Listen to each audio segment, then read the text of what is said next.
whom I returned for information, described the man with some skepticism and even disrespect as, quote, an Arab general. Aunt Nabiha's mode was often plaintive and scandalized soon after she appeared in Cairo. When she described the horrors of Deir Yassin, say, naked girls taken through their camps on the backs of trucks, I assumed she was expressing not the horror of a horrendous cold-blooded massacre of innocent civilians, but the shame of women being exposed to male eyes. I could not at the time imagine whose eyes they were. A certain formality kept the extended family's relationships as they once were.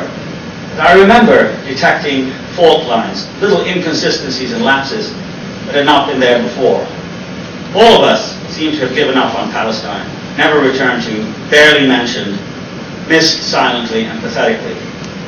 I was old enough to notice and recall, for instance, that my father's cousin, Zbir Shammas, a patriarchal figure of authority and prosperity in Jerusalem, now appeared in Cairo as a much older and frailer man, always wearing the same suit and green sweater, his bent cane bearing his large, slow bulk as he lowered it painfully and slowly into the chair, in which he sat for the most part silently.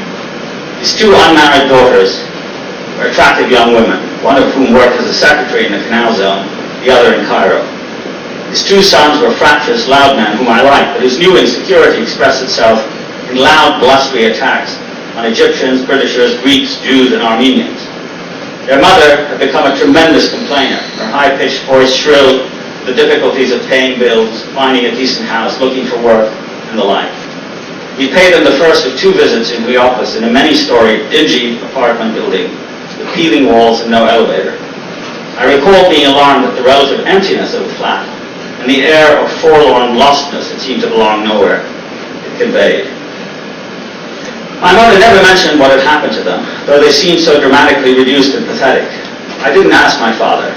I had no available vocabulary for the question, but I was obviously able to sense something wrong and radically changed. Only once did my father, in a sweeping way, elucidate the general condition, when he remarked about Zbir and his family that they had lost everything. A moment later he added, "We lost everything too." I remarked that I didn't quite understand what he meant, since our style of life in Cairo, in effect, seemed to have remained the same. Palestine, was all he said. He had never much liked the place, it is true, although he was from there. But this peculiarly rapid monosyllabic acknowledgement and equally quick burial of the past was typically, indeed I've come to believe ideologically, his alone. What is past and irrevocable. The wise man has enough to do with what is present and to come, he often said. Then he quickly added Lord Bacon as an authoritative seal to a kind of bin into which he put everything he didn't want to discuss. I never failed to be impressed by this stoic turning of his back on the past, even when its effects remained in the present. But it was mainly my Aunt Nabiha who provided us not only with workers, but who kept, stories about workers, but who kept the misery of Palestine intermittently before us. She would have lunch with us every Friday.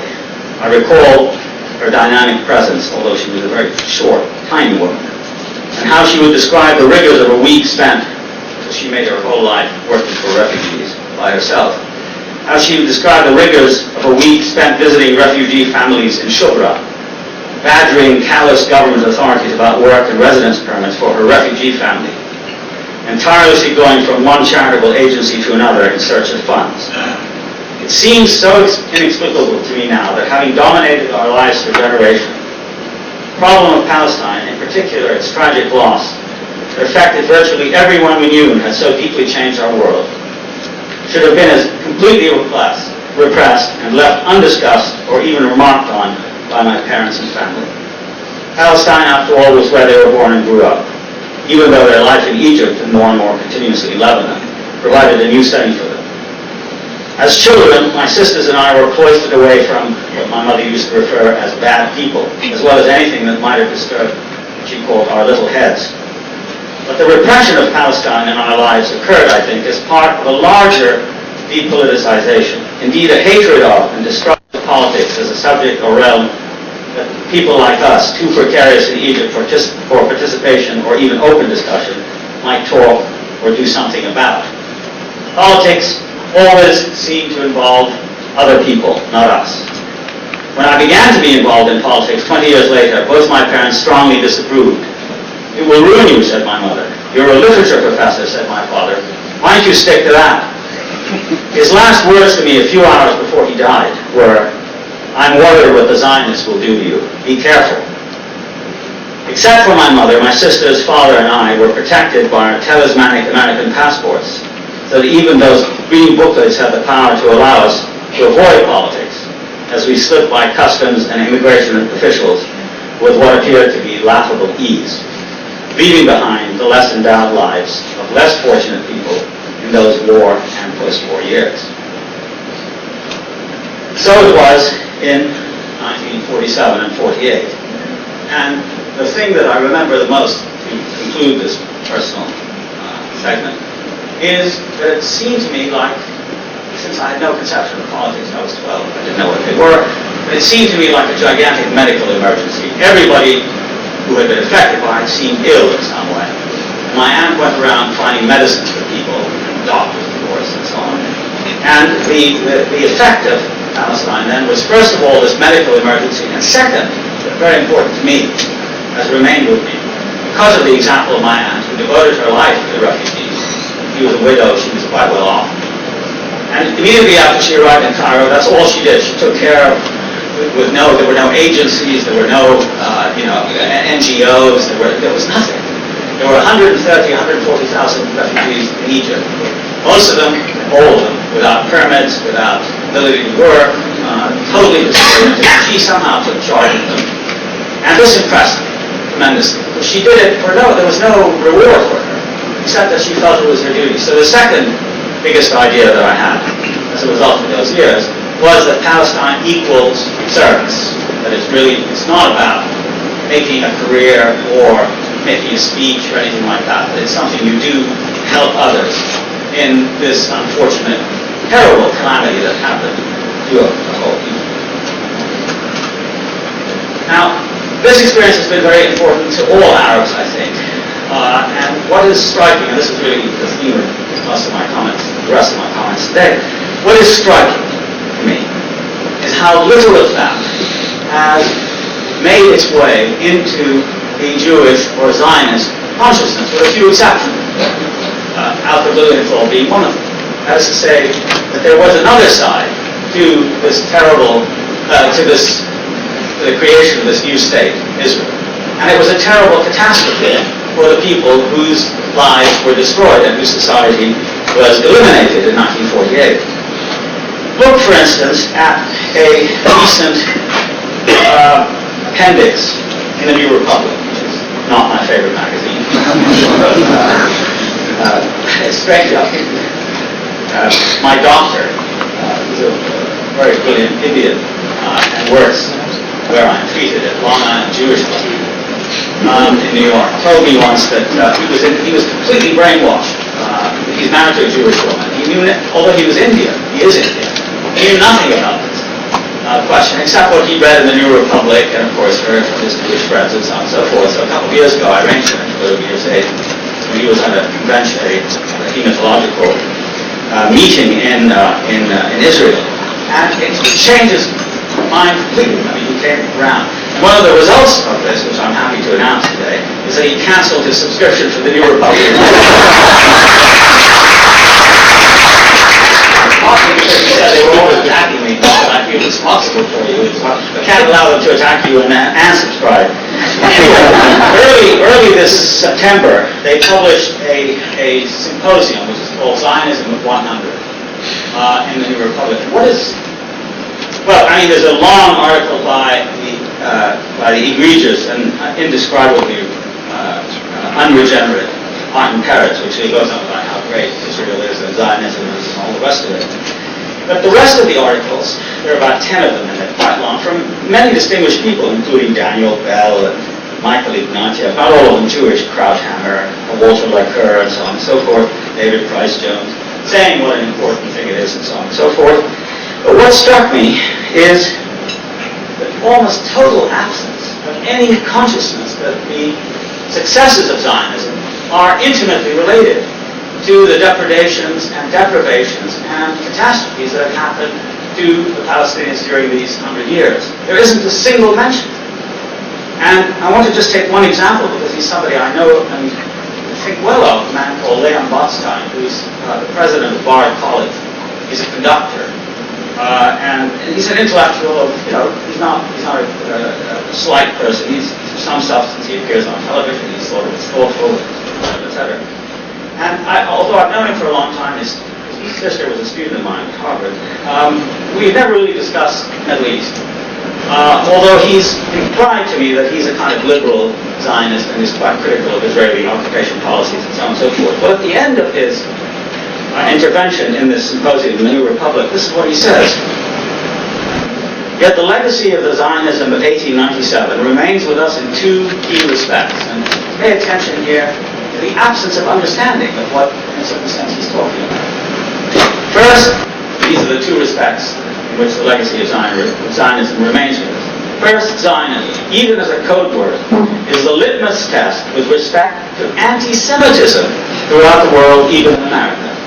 The facile, rhetorical linkage of Zionism with imperialism and racism is little more than an admission that Jews are uniquely not entitled to be like everyone else and live as citizens as part of a majority in a nation, for better or for worse.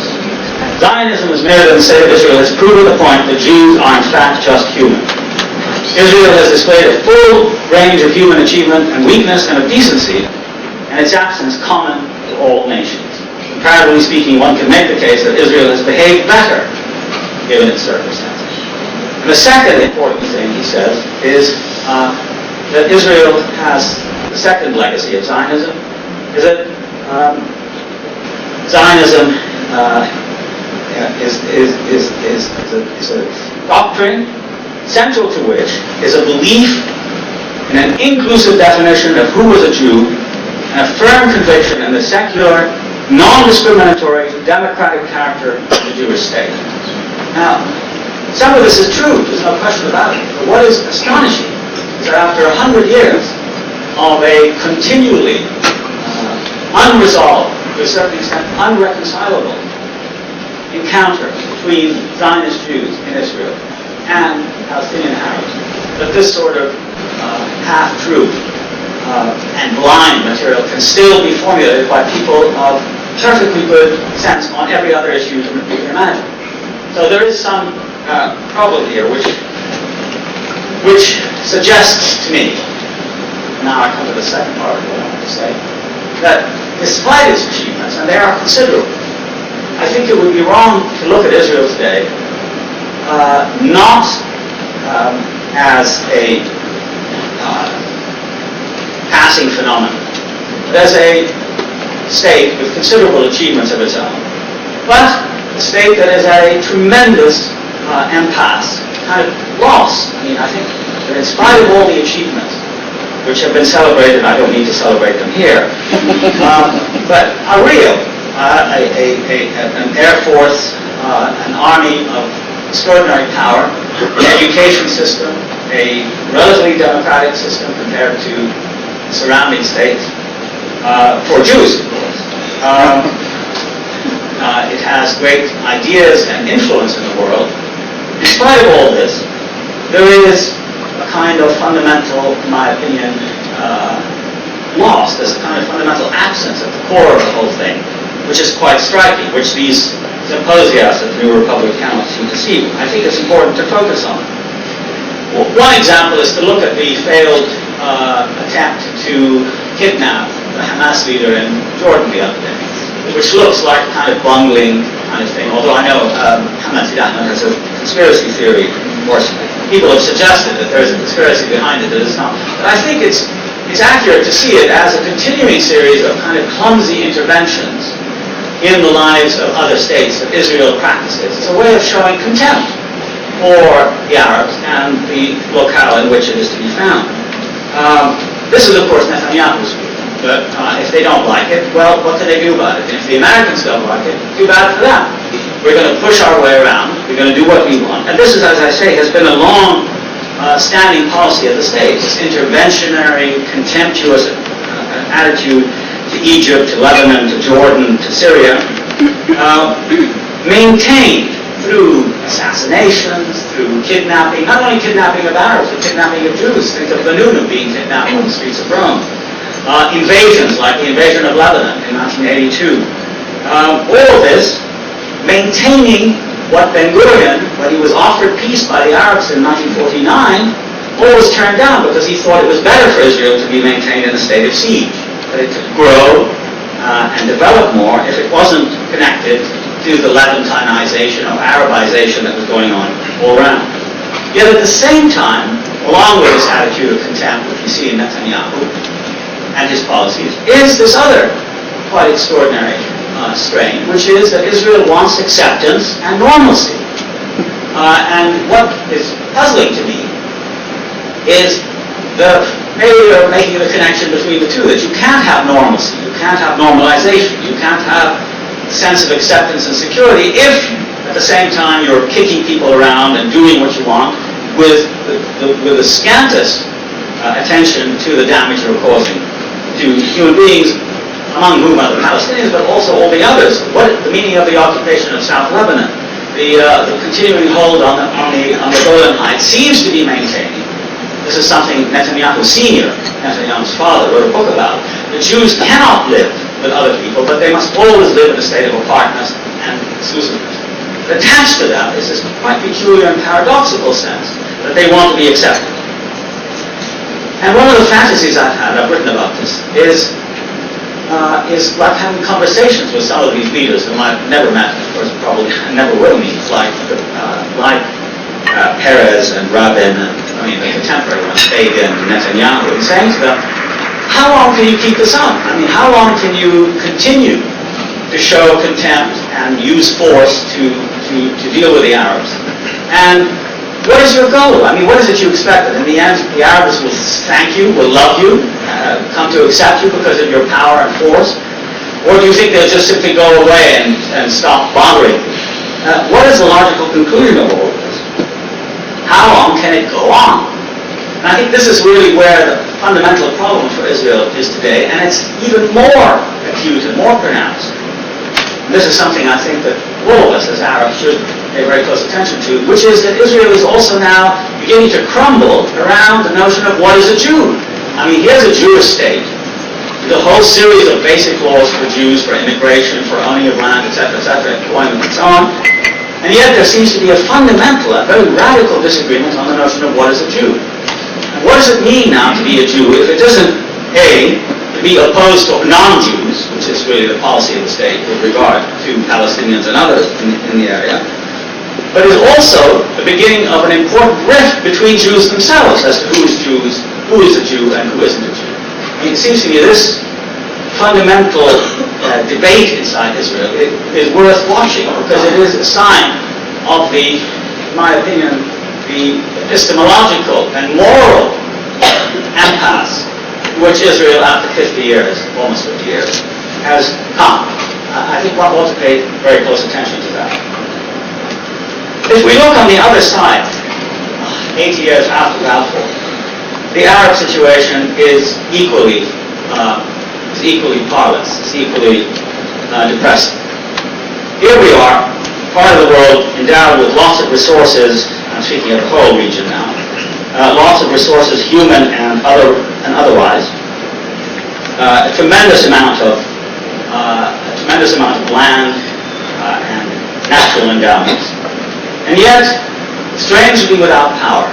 I think all of us feel when we read stories like the attempt at the kidnapping of Mashhad, that guy in Jordan a few weeks ago, with a sense of impotence. How the Israelis can walk in and do whatever they want. They did it clumsily and they were caught, but by and large that's what they do. The absence of democracy in the Arab world. The fact is that there is no place in the Arab world today where you can tell the truth or speak without interference. You can't do it in the universities. You can't do it in the media. You can't do it on the street. You can't do it in meeting houses. And along with that is an extraordinary economic de-development. We're going through a period now, according to the economist George Coral, who says, for instance, that the combined gross national product of Egypt, Syria, Jordan, and Lebanon does not exceed $70 billion per 80 million people in 1994. This means, continues, that it is less than 10% of the Israeli GNP. Turkey, with a population of 60 million, has a GNP of $149 billion. That is more than double the GNP of the 4 Arab states that I've just mentioned. Compared with an Asian country like South Korea, the comparison is even worse. And the same is true of the Gulf countries. If you look at the Gulf countries, that their output is actually going down and has now fallen below the figure, below the level, according to Quorum, of a mid-sized European country like Spain, which only recently initiated its industrialization process. Spain has registered a GNP of $525 billion per 40 million people compared with 252 million Arabs. And then he says when you look at exports, they're going down. If you look at individual per capita income, that's going down at the rate of 2% per year in the Arab world. The rate of debt is going up, and servicing the debt now consumes 3% of the GNP of the Arab countries. That is $45 billion annually. And finally, the fact that the Arab countries have never yet, partly because of the absence of democracy, partly because of the widespread corruption in the area, all of it increasing in these 80 years of the post-Balfour period. This is essentially a tax-free zone. Most of the taxes are paid by the poor, the middle class. The wealthy don't pay taxes, roughly at a rate of 10%. So that according to Corb, the impoverished classes bear the burden of the direct and indirect taxes, contributions which indirectly finance their well-to-do counterparts in the population, which alone reap the benefits of the infrastructure projects built by the state. And the last figure I want to leave you with is the fact that for the first time in modern history, illiteracy is growing in the Arab world. The number of illiterates has risen from 58 million in 1982 to 61 million in 1990. It is expected to rise 66 million by the year 2000 and include 40.4% of the total number of individuals whose ages range from 15 to 64. This is not a terribly happy picture in the Arab world. And the third factor in the contemporary Arab world's disarray, I think, is the continued hegemony of the United States and Israel directly over the major Arab countries. A couple of weeks ago, I'll tell you this anecdote because it encapsulates the whole thing. I was, not because of me, but because of a friend of mine, we were invited to have lunch with the Secretary General of the United Nations, Mr. Kofi Annan. Very nice man. And he said, listen, we were talking privately, and here I am spilling the beans. And he said, listen, I mean, there's one thing that I don't really understand, perhaps you can help me. And I said, well, I'm trying. He said, most of the Arab leaders publicly denounced the United States, and U.S. policy and favoritism towards Israel and all the rest of it. But he says, the thing that really mystifies me is that when you talk to them in private, the only thing they're interested in is the United States. I mean, they're not interested in Europe. And he mentioned in particular Mr. Arafat. He said, that's all they care about is what the U.S. wants, what the U.S. might do for them, and so on and so forth. At the same time that they say, and are right in saying, that the U.S. is deeply opposed to them. So my friend Iqbal Ahmad, who was sitting there, who has this kind of gnomic way at times, and he said, very deliberately, I won't do his Indian accent. He says, well, maybe I will. He said, the Arab people are very...